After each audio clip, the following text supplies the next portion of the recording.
Hello. Okay. So, anyways, I figured I would record my testimony because it's about time. Because I know I have a lot of people that know me that are probably like, why is Mallory so into her faith? Why does she paint the Blessed Mother like every day? So anyways, I figured I would just record this. I had the opportunity to sit down and write it a few weeks ago. So I'm going to tell you my testimony.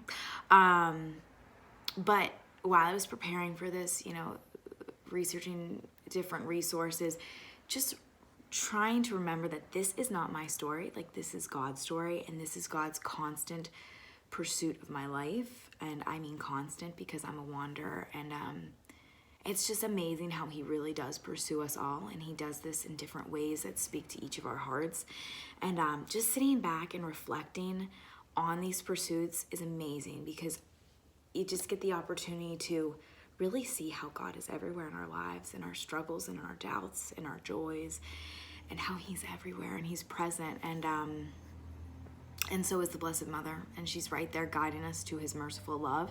So this is a story of my life so far. But yeah, so anyways, my name is Mallory Hurley. I'm a wife and mom of 3 silly children. They're beautiful, silly children. But like many, I attended Catholic schooling my whole life, except for college. And I grew up memorizing the prayers and thankfully receiving the sacraments. And through God's grace, I always knew that he existed, which is, I'm thankful for that. And I always knew about the Blessed Mother as well, but I always got the free from sin, like a little confused.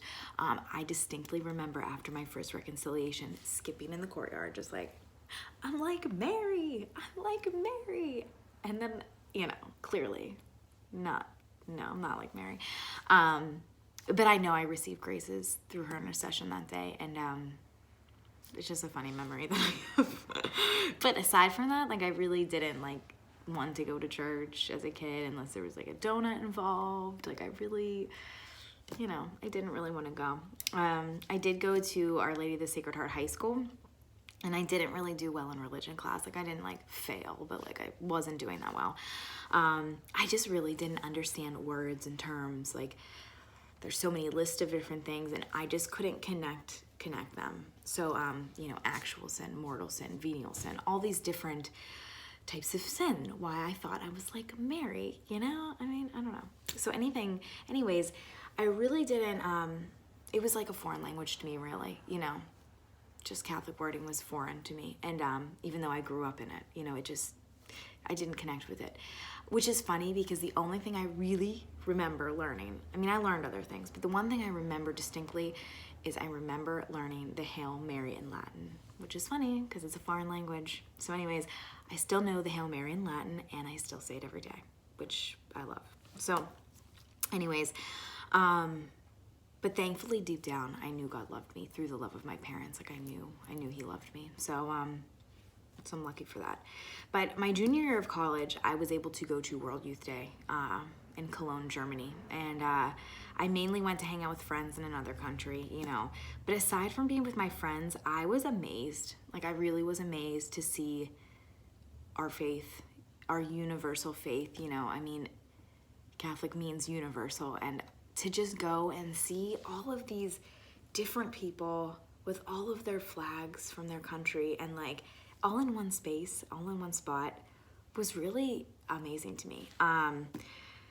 So there was even one night where we spent, we all pilgrimaged, so we all walked to this field. It was called Marian Field, and we all walked to this field, and Pope Benedict was there, and he said Mass, and all these people, we went and said Mass, thousands of people. And then we all brought our sleeping bags, and we all just plopped down wherever we were, and we slept right there in the field with everybody, which was really fun and just really cool. So it's just a funny memory as well. But anyways, I had really a fun time just exploring the city of Cologne with my friends. But in the middle of the week, I left my group, and I don't remember if I had a cell phone. I don't really remember. And I wandered away, which I know I said I'm a wanderer, but I physically don't wander. I'm always, and was always, scared that I would get lost or taken or something. And so I mentally wander. But that day I physically wandered into the cathedral, and I felt really at peace there. The three wise men relics are there, and the presence of Jesus, and I felt really at peace. And I don't remember how, but I ended up in confession, sitting there with this priest who had a really long beard, and I remember telling him my sins, and then he stood up, and I was like, we don't really, okay, I don't remember ever standing up in confession, but okay. So he stood up, and then he placed his hands over my head, and he said the words of absolution, and it was in a foreign language. He was not speaking English at all, but I knew that he was absolving me of my sins. And as soon as he did that, I just started crying, weeping, and I ran away to the first pew that was behind like a huge pillar, and I just like ducked under there, and I cried for like a really long time. And it really was a cleansing cry, and I just cried and I wept. And at that moment that he did that absolution, I felt a bright light. Like I felt mercy. And I went outside, and luckily I found my friends after I got myself together and said my penance, and I went outside and I immediately found my friends, which was great because, I kind of like left them. And I tried to explain to them. I remember trying to explain and then crying again, trying to explain what I felt, but like, how do you describe mercy? Like, how do you describe it? And so,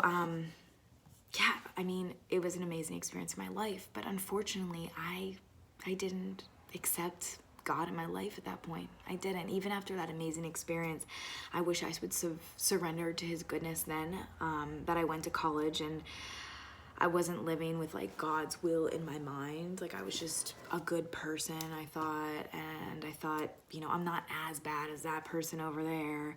And I remember my dad telling me though, keep the faith. So most Sundays, not all Sundays, I went to Mass, and at least I went to Mass. I was like, oh, look at me, I went to Mass, but that was the extent of it after that. I really didn't start to truly seek the face of God until about 6 months before my husband and I were married. But when we were preparing for marriage, I did want to change. Like I knew deep down, like God wasn't just making rules in my life to like hold me back, I knew that. And I felt in my heart that sins were what was holding me down. That was, binding me. And I started to go to Mass regularly and volunteer where I saw like my talents fit. And my husband and I vowed to say one Hail Mary every night before we'd go to bed together. And I'm so thankful for that. Just saying one Hail Mary every night together was so meaningful. And at this point, you're probably wondering like where artwork comes in. I grew up with a very artistic mom. We were always taking school projects by storm. And it was slightly like embarrassing when I would bring our projects, I did them, but she helped me, but I was always kind of like embarrassed, like, oh, this is really good. Like people are gonna kind of probably be mad about this. But anyways, it was fun. And the creating was totally worth it. Just like seeing what we could make out of literally like not that many things at all, just what was lying around our house, and what we could make through creativity. So anyways, when I was younger too, my mom also created Byzantine icons. So she took a few classes to paint icons. And I just saw the peace that she felt in her heart and in the fire that it lit in her soul whenever she was painting these. And so I knew the subject matter was really special, that sacred art was really important. So I decided to major in art education at Penn State University, and in art school I made all kinds of things, but when it came to painting and printmaking, I really began to explore my faith through my mom's example. When I graduated, I worked as an art teacher, and after my first year, I taught at my alma mater, Our Lady of the Sacred Heart High School. And it was there under the guidance of Our Lady that I really started to embrace my faith. And through seeing devotional art like everywhere, I was able to finally translate our faith. Like I was able to understand faith through the images. And these are images that were probably there when I was there, but I never noticed them. And just in every corner, you know, you're walking up, you're having a bad day, and you just look at the Blessed Mother, you look at her Immaculate Heart, you look at a crucifix. I mean, it impacted my life. And I distinctly remember that at the end of the hallway, there was a big picture of the Divine Mercy, Jesus. And I just remember when I would have a hard day, I would just walk down and I would just stare directly at his heart, which was just white, you know, like from the rays of the blood and water. And it was just, I would just stare at it, and I would just pray as I was walking towards it, because then I would make like a sharp right to my room. And I just remember praying that through that, and it gave me peace. It really did. So I was learning about my faith once again, but in a different way. And like I said, they would lead me into daily meditations, and my heart was finally open for learning. Like my heart was open to God at this point in my life, and I'm so grateful for that. So my faith was coming alive because I was open to it. So at that time, in our home, I started to turn our attic space into an art studio, and I would go up there and paint. I didn't have like really any direction, but I would go up day after day, just working on anything to get moving. And that winter break, I was gifted the Diary of St. Faustina, and I decided to open the diary up in my attic and start to read it. And I can't explain it, but I didn't want to read it. Like I was scared to read it.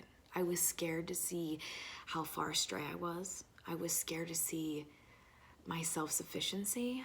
And I was afraid of really turning my ignorance and into understanding, and ultimately like attempting to change my life. You know, I was worried, but even though I was scared to read it, I was also like really exhilarated how Jesus spoke to Saint Faustina. I mean, they had a relationship, like they would speak to each other, and it was amazing. And what also struck me is that his ardent desire to really show the Divine Mercy image, for her to have this image commissioned and to have it painted, because through this image, his message of mercy would be spread. And that day, I remember I wrote one of the parts from the diary that I really liked on a wooden board, and it says, "O eternal love, you command your sacred image to be painted and reveal the inconceivable fount of mercy. You bless whoever approaches your rays, and in a soul all black will turn into snow." And so I then started to realize God's pursuits for my life and my rejections. And yeah. So at that time, I felt an urgency in my soul, like an urgency to paint for God. And there was a fire that was lit up that felt bottled up, and I needed to create, and I needed to do it quickly. And at that time, I was painting like plants and then shadows over them, just trying to understand like what sin does to a soul, and where God was present during this shadowing with sin. And so that's kind of where I was at with my artwork. Then about one night, 6 months after I had my son Edward, I had a dream of Our Lady of Sorrows, and it began where I had just given my son a bath, and I was drying him off, and all of a sudden I lifted the towel and I noticed he had a cut on his side, and as soon as I started to see this, I looked over because I started to panic, wondering how he had gotten this cut, and I looked up and I saw Our Lady of Sorrows, and she was so undescribably sad, just staring straight ahead, undescribably sad. And she was holding Jesus after he had died on the cross, and she was holding him. And as soon as I just felt it deep in my heart, her sadness, I looked down and I saw Jesus, and immediately from his heart, a bright light just consumed my vision, just like it did at the Cologne Cathedral when I received my, whenever I went to confession and I was absolved from my sins. This bright light, all consuming, just, and I woke up immediately. And I woke up from that dream, and I was like out of breath. I was stunned. I cried. I didn't understand what just happened. And I went over and over in that dream, over in my head, trying to understand, I felt so close to them at that time in my life, like so close, like right up personal. And I went over this dream over and over my head, wondering like a mother's love for her child, all the dangers of the world and sin, and but most of all, his all-consuming pure light of mercy. And at this point, I began looking for a spiritual director, and luckily there was a sister at our school, so I started to talk with her. All the things that were just flooding my mind, and a major prompting was Our Lady. Her sorrow and her tears helped me to piece together a small understanding of God's mercy and her mercy as well. All of her love and strength and trust, her willingness to just surrender to the Father's will, and how could she like have made sense of any of this, except through trust. And I began to paint Our Lady of Sorrows like many times, just trying to accentuate her tears and just attempting to understand those tears of salvation that she was crying for. And so every time I made a painting, it helped me meditate on her beauty and her love and how she purifies our intentions, how she purifies us, and through her intercession. And I just thought that was beautiful. So I just kind of would consistently paint, and learning about different apparitions of Mary and different like titles of Marian titles is absolutely amazing. I mean, there's so many beautiful apparitions where she visits different people, and she tells them about God's love and God's mercy. And I don't know, I just think that that's one of my favorite things to do, is just look up old vintage prayer cards of her and just see how people have painted her over the years. And she really is she is the most painted woman, on earth. And so I don't know, I just think that when you look at images, like when I would just look up different images, it's like those images just hold a different integrity of beauty. Like, it's not from the artist itself. Like, when I make something, most of the time when I'm done, I look at it and I'm not like, oh, look what I did. I look at it and I'm like, Mary, you're so beautiful.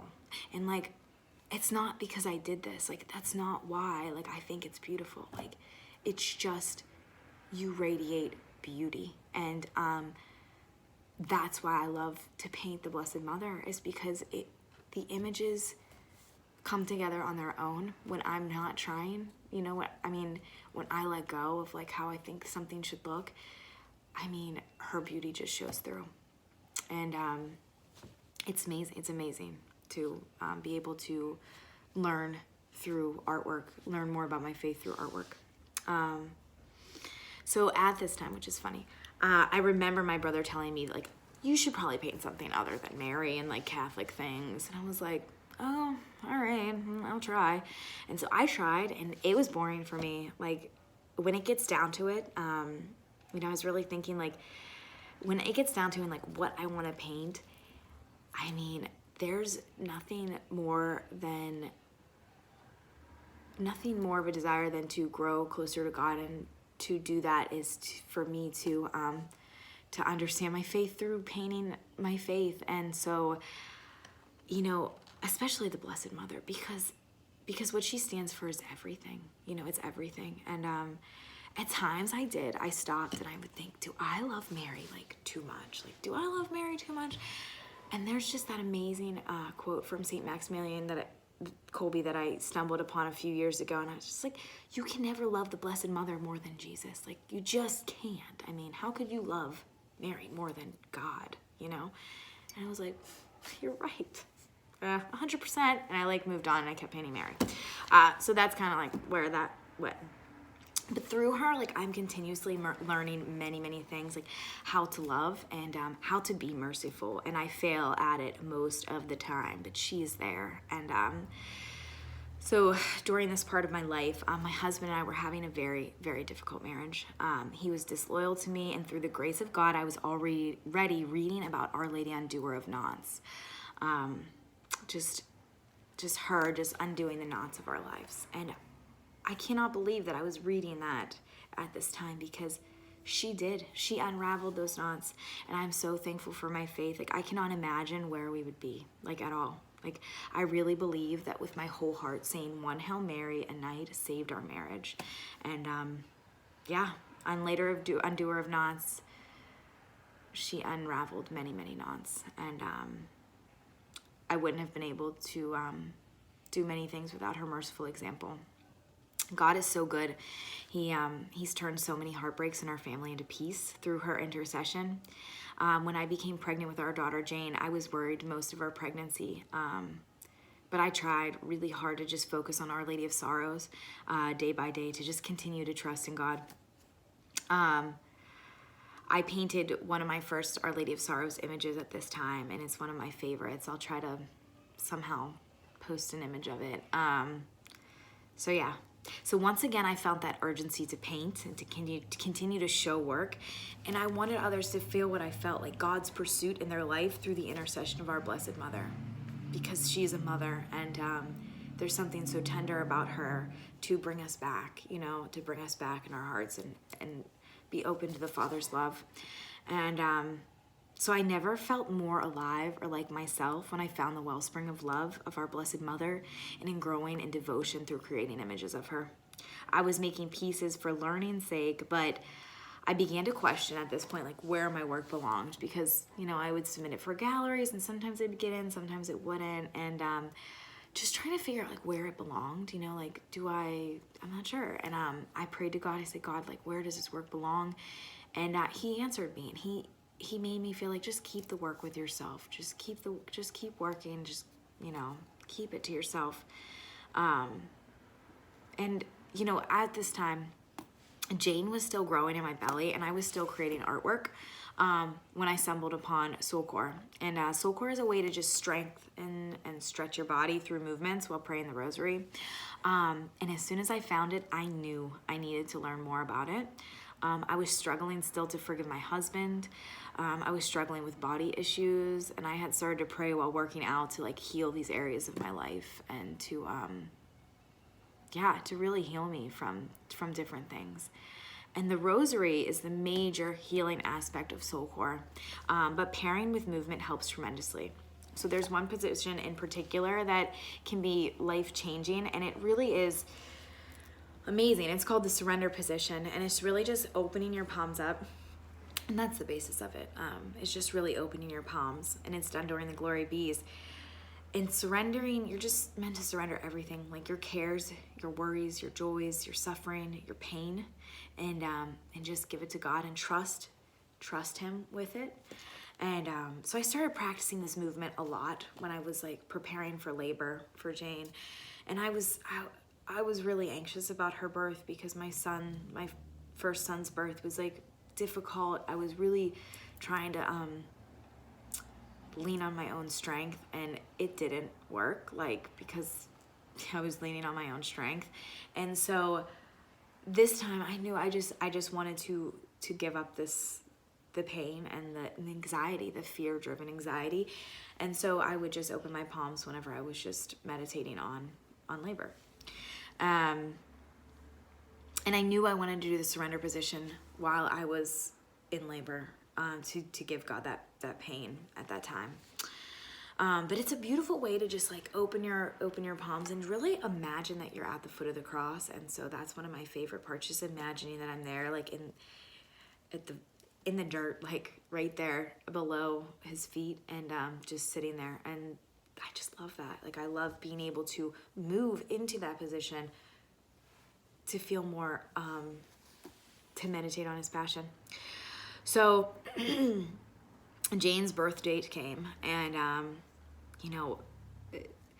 it was hard. It was a struggle, but I just kept like trying to focus on the face of God and the face of Jesus. And I was laboring for a while, and I went, and the midwife had said, you're still kind of far away from having this baby, basically. And that's when I knew, I was like, I have to do the surrender position, because I didn't want to get worried that I was going to be in labor forever, And so I just went into surrender position, and I opened my palms, and the next contraction was the most difficult, most uncomfortable contraction, like, of the whole labor, like, very uncomfortable. And but I surrendered that pain, and then literally 15 minutes later, I was ready to deliver Jane. And just thinking about that, like thinking about labor and how, it's painful, but when I surrendered that pain, it was uncomfortable. It was painful, but it brought me that much closer to life. It brought me that much closer to life. And so I'm so thankful for that experience, to just be able to think about how when I surrender anything in my life, it's going to be uncomfortable. It's going to be painful, but it's going to bring me that much closer to life. And so I forget to do this all the time. And it's just, labor's an amazing experience where you have no choice. You're either gonna surrender, to what's happening. And I'm so thankful that I was able to really learn from that experience. So I'm in constant struggle of surrendering. I might have that at that point in my life, but it's an everyday surrender. And there's nothing like the season of Lent, especially right now, to help you realize where you're not surrendering your heart. And so shortly after Jane's birth is when I consecrated myself to the Blessed Mother, just giving her everything, because I know that she's gonna take care of it, and she's gonna help me, and she's going to intercede for me. And so after her birth is whenever I did, through preparation for Soul Core, I consecrated myself to the Blessed Mother. But it was not until I began growing in devotion to the Merciful Mother that I could understand my faith more deeply. Her surrender is everything to His mercy, surrendering to God's infinite mercy. He just wants to love us, and He just wants us to enter into full life. And I never knew how to love Jesus. He just felt so distant, and so I didn't understand how to love Him. But because of the Blessed Mother, loving Jesus makes sense. Through her motherhood, through her trust, she is continuously teaching me how to love Jesus and allow my heart to be opened. Father Calloway said in a talk that she is the masterpiece of the Holy Spirit, and he goes into describing how she is the mother of the Son, she is the daughter of the Father, and she is the spouse of the Holy Spirit. She is the masterpiece of the Holy Trinity. Through my work, when I get to the depths of what I'm doing, it's really to aid souls to the Blessed Mother. For so long, I felt a void in our art and in our faith, but now I just see that it is exploding, and is amazing to see so many artists making beautiful work. And but when I personally experience what a sacred art can do visually to bring people to thoughts of God, I wanted to help in that way, and to make artwork that people can hang in their homes. And I think it's so interesting now too, I felt this urgency to make these things, and me and my mom have been going around and bringing pieces for people to buy. And during this time when we are at home and we can't even go to mass, and making our homes just small little monastic life, it's amazing to see how many people I've seen with their pictures, with those images in their house, because I, before everything with the virus, I was always at home, and having those pieces around my house, a crucifix, and being able to offer up any suffering that I'm having that day, or just seeing a picture of the Blessed Mother, it brings me so much peace. And so to see that urgency happening, and then to now see a lot of people just, and not even sending them to me, just me seeing images of people's pieces in their homes is oh my gosh, we need to see these images. I mean, if we didn't have image, and not just mine, anybody's from anywhere, if we didn't have these, oh my gosh, I would be so heartbroken, to not be able to go to mass and see, and to go into the church and see holy images of our faith. It would just be, it's heartbreaking now, but at least at home I have a few things to help me meditate, and help bring peace and trust. And so anyways, that's just what I've been thinking about lately. but really to make artwork that people can hang in their homes that feels right for them, and to remind them to turn to our merciful mother to guide us and to really surrender through her example. Like, I'm thankful that a lot of my work has been a grace for me to see, people that maybe aren't even into their faith at all, or like have no faith. They still connect with the work. And I can't even, I'm just blessed to be able to do this right now. So God knows that my evangelization is done more effectively through my hands than through me speaking. So to be able to learn myself through my work, and then to give my work, and then let the Blessed Mother kind of take over in that sense, is like just amazing. So I wish I could say that I felt this mission like every day when I go to work, but like I just don't. I get in the way. I get prideful, I get greedy, I fall into comparison, you name it, but I'm human. And also, why would the devil want people to hang images of the Blessed Mother in their home, or to pray the rosary with their whole being? Like, I'm pretty sure he doesn't want that to happen. So, I don't feel like doing the work a lot of the times, but I know that I have to keep doing it. And at home too, surrendering at work, surrendering at home.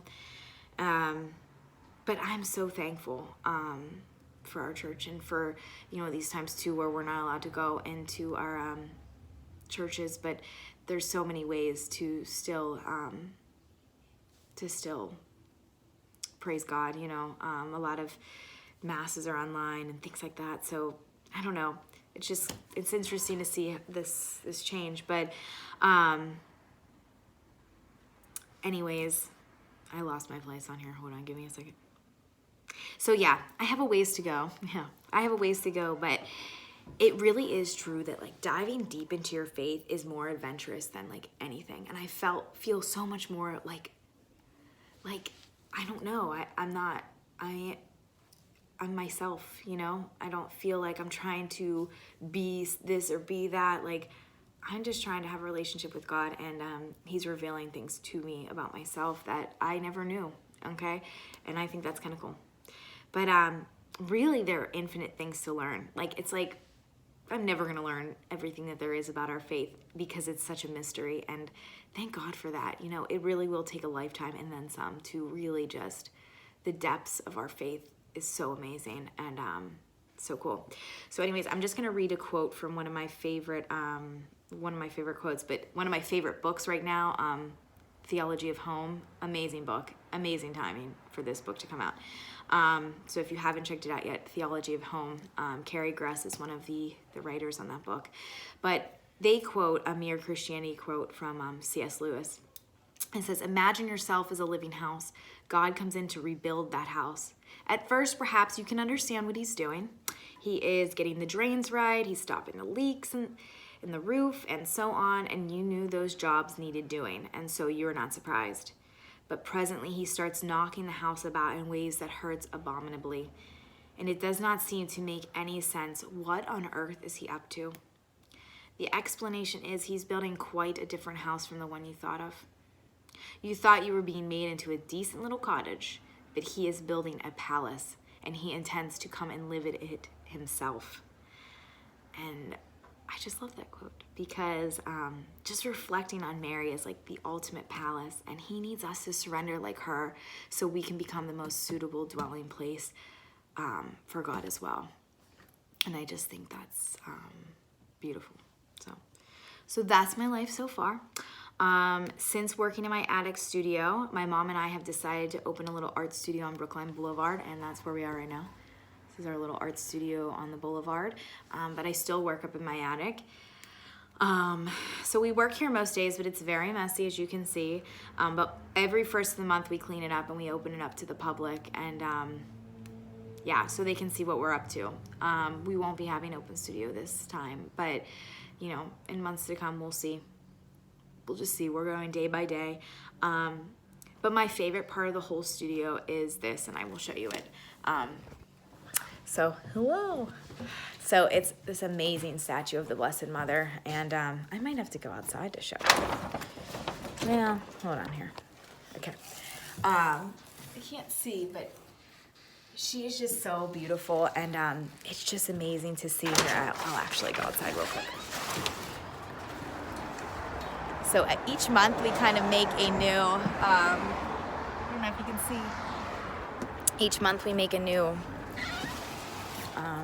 display for the window. So the first month we were open was the Queenship of Mary. So we did a queenship with all these like kind of, see me and my mom are back, you know, making crazy projects.